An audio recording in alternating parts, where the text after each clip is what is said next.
Welcome students to my channel Deep Educations. Today we are going to solve the question of September 2020 from International Accounting and your question number 2. This is related with the foreign exchange transaction accounting entries, one of the most important question. And सबसे पहले आप क्या करना, आप एक बार question को read कर लेना और उसके बाद ये वीडियो को देखना ताकि आपको क्वेश्चन और उसका सॉल्यूशन आराम से आसानी से समझ में आ जाए। मैं क्वेश्चन को शॉर्ट में आपको एक्सप्लेन कर देता हूँ। क्वेश्चन इज़ दैट कि आपने कोई एप्पल लिमिटेड से $1,50,000 में परचेज़ किया हुआ है एंड 20% आपको डाउन पेमेंट करना है एंड रिमेनिंग अमाउंट का 3 इंस्टॉलमेंट में आपको रीपेमेंट करना है। There are different dates are given, different rate of exchanges are given. We have to pass the entries and need to prepare Apple Limited's account. तो उसको solve कैसे करेंगे वो देख लेते हैं। सबसे पहले आपको करना है गुड्स परचेज। 1 अप्रैल 2019 को आपने परचेज़ किया $1,50,000 और rate of dollar Indian rupees में 70 था, 105 लाख उसका टोटल वैल्यू रहेगा परचेज़ का। सेकंड, आपने जो डाउन पेमेंट किया 20% का, तो $1,50,000 का 20% $30,000 are paid as down payment at the rate of 70, क्योंकि डाउन पेमेंट भी 1 अप्रैल 2019 को पे किया हुआ है। 21 lakh will be the down payment and instalment का अमाउंट क्या रहेगा, तो रिमेनिंग अमाउंट क्या रहेगा, $1,50,000 minus $30,000 are already paid, then $1,20,000 are remaining and there are 3 instalments are given, right, May, June and July. So 3 instalment में उसको डिवाइड कर दिया तो हर एक इंस्टॉलमेंट का अमाउंट रहेगा इन टर्म्स ऑफ डॉलर्स $40,000। सबसे पहले आपको ये 3 वर्किंग करना है, क्लियर, और उसके बाद ये टेबल प्रिपेयर करना है जो मैंने यहाँ पर प्रिपेयर किया हुआ है। Statement of amount paid and profit and और loss for exchange rate difference. आपका जो एक्सचेंज रेट है वो रेट चेंज होता है, अकॉर्डिंगली आपका प्रॉफिट और लॉस क्रिएट होगा। देखते हैं 1 अप्रैल 2019 डेट $30,000, मतलब आपने जो डाउन पेमेंट किया उस दिन रेट था 70 रुपीज़ इंडियन रुपीज़ में, अमाउंट पेड 21 लाख, प्रॉफिट और लॉस 0, क्योंकि यहाँ पर कोई डॉलर में इंडियन रुपीज़ में कोई चेंजेस नहीं है। प्रॉफिट और लॉस विल बी 0। हमेशा डाउन पेमेंट में कोई चेंज नहीं होता कभी भी, because it is paid on the first date, right, 1 April. 1 May आपका फर्स्ट इंस्टॉलमेंट ड्यू होगा $40,000 का, तब एक्सचेंज रेट हो गया 71, मतलब 70 से ₹1 बढ़ गया, तो 28,40,000 मल्टीप्लीकेशन ऑफ दीज टू 28,40,000। ₹1 जो आपका इंक्रीज़ हुआ और ये ₹1 को आप $40,000 से मल्टीप्लाई करेंगे, will get 40,000। This is the amount of loss.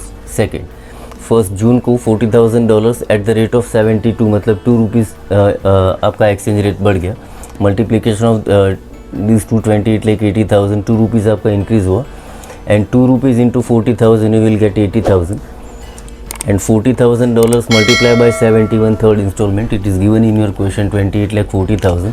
₹1 increase in exchange rate, 72, 71, 72, 72. In that way, 40,000 will be multiplication, 40,000 into 1, 40,000. 1,60,000 will be the total loss. अगर आपका exchange rate कम हो रहा है, 70 से कम हो रहा है, that means you are creating a gain. अगर बढ़ रहा है in case of purchase, that will be the loss. Total payment आपने किया 1,60,000, 106,60,000, $1,50,000 एंड $1,60,000 का लॉस, राइट। अभी आपको वेरीफाई करना है कि मेरा 1,60,000 करेक्ट है या नहीं है, तो आप ये दोनों फिगर को कंपेयर कर लो। 106,60,000 and 105 lakh is the amount of agreement. ये दोनों का डिफरेंस ये 1,60,000 होना चाहिए। हमेशा कोई भी क्वेश्चन में परचेज का हो चाहे सेल्स का हो, you can verify in this way, total amount paid and total amount of goods purchase, right. ये दोनों का डिफरेंस 1,60,000 आपको एग्रीगेट आंसर मिलेगा। मेरे चैनल को शेयर और सब्सक्राइब जरूर से कीजिएगा। Now we are going to pass the entries from this table. First entry will be for the 1 April 2009। देखो हर एक डेट पर 2 एंट्री होगा। 1 अप्रैल 2019 में आपका फर्स्ट एंट्री रहेगा when goods are purchase account debit to Apple Limited, right, because goods are coming in the business and Apple Limited से आप purchase कर रहे हो 105 lakh agreed value. And second में down payment is paid Apple limited account debit 21 lakh to bank, जो हमने already find out किया था 21 लाख जो आपने डाउन पेमेंट किया था। These are the entries in terms of Indian rupees. Now 1 May 2019 आपका फर्स्ट इंस्टॉलमेंट ड्यू होगा foreign exchange fluctuation account debit to Apple limited account, क्योंकि आपका लॉस हो रहा है। अगर गेन हो रहा है तो foreign exchange fluctuation account credit होगा। In this situation, foreign exchange fluctuation account debit to Apple Limited. And second one, when first installment paid, Apple Limited account debit 2840, to bank 2840 2840 यहाँ पर लिखा हुआ है, मैंने यहाँ से फिगर लिया हुआ। नाउ 1 जून के लिए चलते हैं। सेकंड इंस्टॉलमेंट 1 जून में second instalment due foreign again क्योंकि लॉस है। Foreign exchange fluctuation account debit 80,000 to Apple limited 80,000 यहाँ पर हमने कैलकुलेट किया हुआ है। And when second instalment paid Apple limited account debit to bank 2880 जो यहाँ पर हमने लिखा हुआ है, राइट। आपको ये टेबल से सिर्फ प्लॉट करना और कुछ नहीं करना है। फॉरेन एक्सचेंज गेन हो रहा है तो क्रेडिट होगा, अगर लॉस हो रहा है वो डेबिट होगा।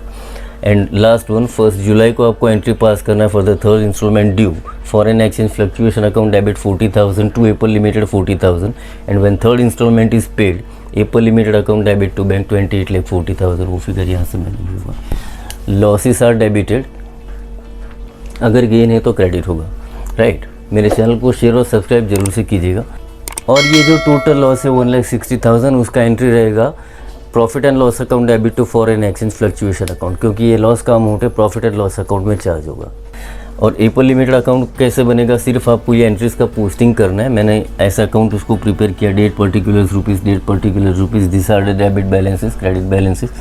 नाउ 1 अप्रैल 2019 को हमने 21 लाख का पेमेंट किया हुआ है एंड 1 अप्रैल 2019 को हमने परचेज भी किया हुआ है। तो फर्स्ट एंट्री क्या होगा, purchase account debit to Apple limited, तो एप्पल में क्रेडिट करेंगे बाय परचेज। और सेकंड एंट्री में एप्पल टू बैंक, तो Apple limited account to bank. ना ही आपको बैंक अकाउंट क्रिएट करना है, सिर्फ एप्पल लिमिटेड का, जो एप्पल लिमिटेड से रिलेट करता हो वही ट्रांजेक्शन हम एप्पल लिमिटेड का अकाउंट में पोस्टिंग करेंगे। Now for the second entry first instalment due foreign exchange fluctuation account debit to Apple limited, तो यहाँ पर हम क्रेडिट करेंगे बाय लिखेंगे फॉरेन एक्सचेंज फ्लक्चुएशन अकाउंट। आपको foreign exchange fluctuation account prepare नहीं करना है, profit and loss account prepare नहीं करना है, कोई बैंक अकाउंट भी प्रिपेयर नहीं कर, सिर्फ और सिर्फ एप्पल लिमिटेड का अकाउंट प्रिपेयर करना है जिसके पास से आपने परचेज किया हुआ। And the payment is made second installment Apple limited account debit to bank 28,40,000, right.